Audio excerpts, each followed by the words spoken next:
मनुष्य भीड़ से बाहर चमकता है, जैसे जलता हुआ दीपक बिना निमंत्रण के पतंगों को अपनी ओर आकर्षित करता है। इसी प्रकार से मनुष्य में वे कौन कौन से गुण हैं जिससे मनुष्य संपूर्ण मानव जाति को अपनी ओर खींचता है, आकर्षित करता है, अट्रैक्टिव करता है। कौन से गुण हैं?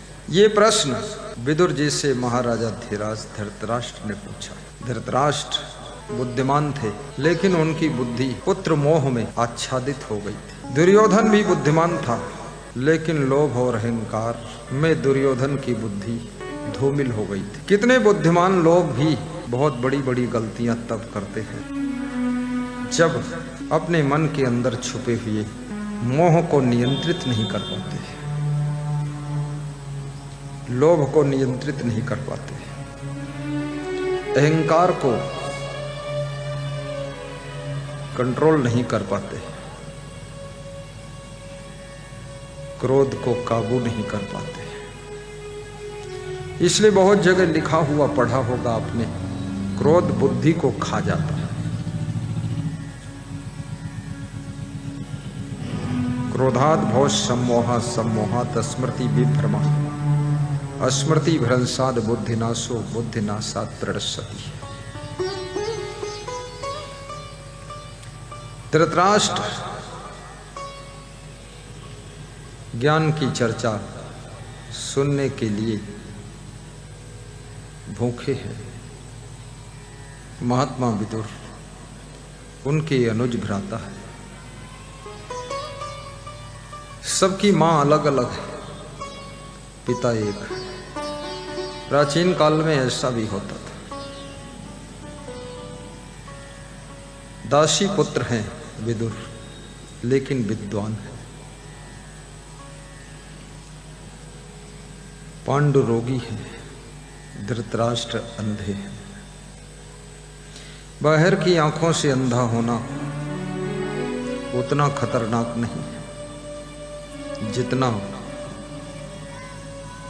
जब विवेक की आंखें और विचार के नेत्र आपके नहीं होते हैं, तब आप कुमार्ग पर भटक जाते हैं। बाहर की आंखें अगर नहीं हैं, कोई हाथ पकड़ भी आपको रास्ता बता सकता है, गाड़ी में बिठाकर भी आपको उज्जैन ला सकता है। सीढ़ियों पर लोग आपको पकड़कर गुरु जी के चरणों तक पहुंचा सकते हैं। लेकिन जो भीतर से अंधा हो चुका है, जो लोभ में अंधा है, मोह में अंधा है, काम वासना में अंधा है, मदांध है, क्रोधांध है, उसके लिए बड़ी मुश्किल है। चर्म नेत्र जन्म लेने के साथ साथ मिल जाते हैं। जब तुम्हारा जन्म होता है, चर्म नेत्र भी साथ में खुल जाते हैं। दुनिया में आते ही तुम देखते हो ये क्या है। और बच्चा जब रोता है तो पूछता है, रोता है कि पूछता है कुछ पता नहीं है। पूछता है क्या है, क्या है, कहाँ हूँ, कहाँ हूँ, ऐसी भाषा बोलता है। क्योंकि भाषा भी आती नहीं है, लेकिन उसको जो ही जन्म हुआ, आंख खुली तो देखता है ये तो अंदर कुछ था नहीं, ये बाहर क्या है। तो चिल्लाता भी है, डरता भी है, ये बाहर क्या सब दिख रहा है। हवा भी लगती है, गर्मी लगती है, कष्ट भी होता है, क्योंकि मां के गर्भ के अंदर बालक के शरीर की अनुकूल व्यवस्था होती है। एयर कंडीशन है वहां पर। और बाहर आने के बाद यहां तो विषम कंडीशन है। तो ये चर्म नेत्र, ये केवल बाहर के संसार को देखने में मदद करते हैं, लेकिन ज्ञान नेत्र वे आपको खुद को देखने के लिए आपकी मदद करते हैं। जिसकी ज्ञान की आंखें नहीं खुली, वो दुनिया में दुनिया को तो जानता है, लेकिन खुद को नहीं जान पाता है। जब ज्ञान के नेत्र खुल जाते हैं, तो दुनिया को जानने के साथ साथ खुद को भी वो जान जाता है कि मैं कौन हूं और संसार क्या है। अपने को आप भूल के हैरान हो गया। कितने लोग अपने आप को भूले हुए हैं। बड़े संसार के आफा काफा लाफा जाफा में फंसे रहते हैं, बहुत रोते धोते रहते हैं। 1 मिनट उनको फुर्सत नहीं, 1 मिनट का उनके पास टाइम नहीं। पूरे संसार का बोझा लाते हुए आप लोग महान हैं, आपको विवेक भी है, ज्ञान भी है, इसीलिए समय निकाल कर आप आए। कितने लोग तो घरों में ताला लगा दिए और किसी दूसरे को रक्षक बना कर आए कि अब तुम देखना हम तो महाकाल जा रहे हैं। परवाह नहीं है, चिंता नहीं है, टेंशन नहीं है, और उन्नति डबल होगी। जिन्होंने ये 3 दिन 5 दिन खर्च किया है यहाँ, ये 5 दिन में जो आपको कमाना था ना, वो आप 1 दिन में ही कमा लेंगे। और महीने में जोड़ लेना, जितना महीने में कमाते थे अगले महीने में आप उसके 1.5-2 गुना न कमा लेते। बात क्या,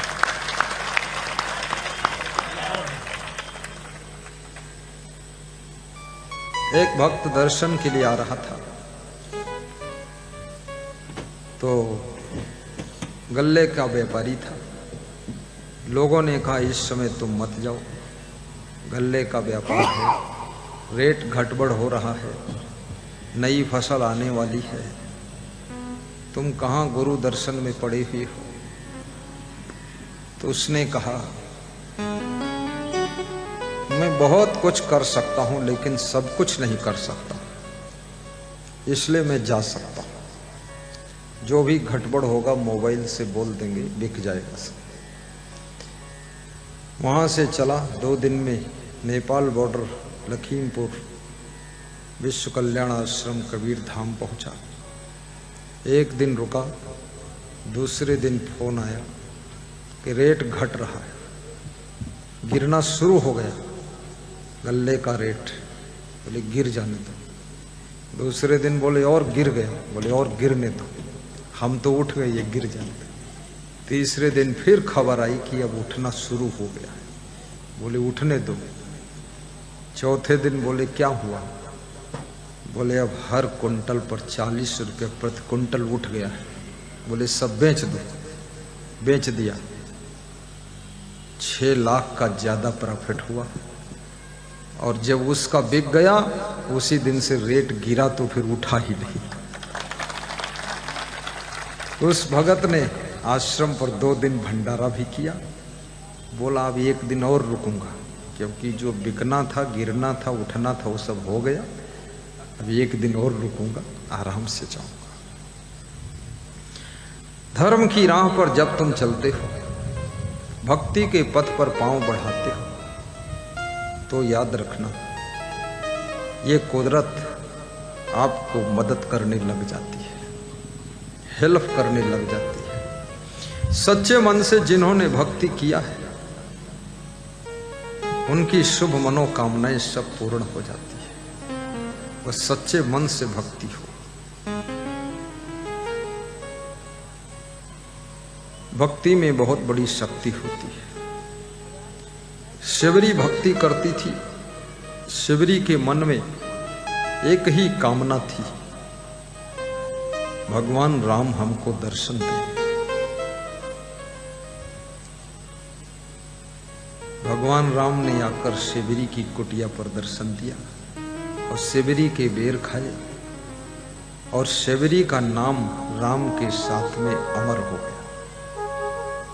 ये साधारण नहीं है। आज राम के नाम के साथ साथ शिवरी का नाम भी याद किया जाता है। अयोध्या में तुम जाते हो, राम मंदिर का दर्शन होता है, राम की मूर्ति का दर्शन होता है, लेकिन राम का दर्शन नहीं होता है।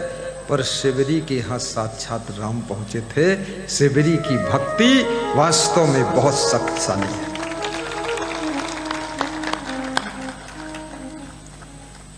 प्रेम एक ऐसी रस्सी है जिसमें इंसान तो इंसान, भगवान भी बंध जाता है। प्रेममा भूले भगवान हो शिवरी के घर में। आज इस तीर्थ नगरी में लोग आए हैं। सबसे पहले तो ये गुरुदेव के प्रेम में आए हैं। इसमें ऐसे कितने लोग हैं जो पहली बार उज्जैन नगरी में पधारे हैं, जरा हाथ ऊंचा करके बताएं। ये देखो है महाकालेश्वर भगवान रात में हमको मिलेंगे आकर, और हमें धन्यवाद भी देंगे। अच्छा हुआ महाराज तुम आए तो तुम्हारे साथ साथ इतने भक्त भी हमारे भी दर्शन कर लिए। हाँ, महाकालेश्वर बहुत खुश हैं। अब रात में आज सपने में मिलन होगा, देखो क्या होता है।